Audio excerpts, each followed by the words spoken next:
everything went the same in 2025 as it did in 2024, our tariff bill would go from $2 million to $100 million.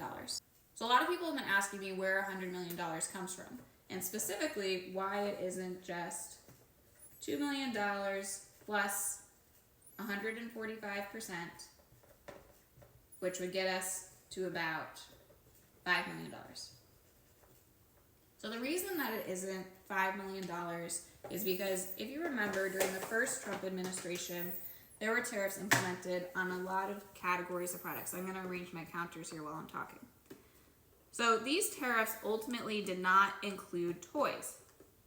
The reason for that, as I talked about in my prior videos, is that toys are a very high-touch product and they don't really have viable manufacturing options in the US.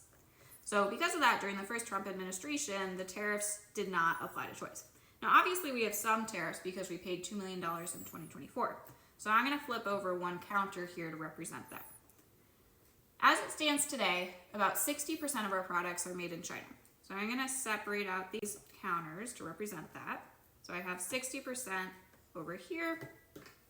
This is China. And then 40% over here, which is the rest of the world, which includes the US.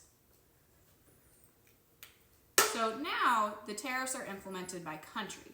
So that means that every product which is made in China has 145% tariffs on it.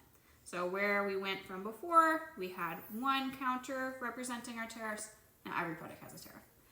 On top of that, there are import tariffs for any country.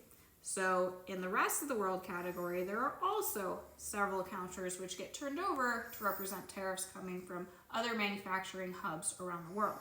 The majority of our products that we make are subject to tariffs, and this is how we get to the $100 million. We can't afford $100 million. In order to recover the cost of that, we're going to have to raise our prices so much that our products become unaffordable. This is the equivalent to creating a ban on our products. If people can't afford to buy our products, then our company can't exist.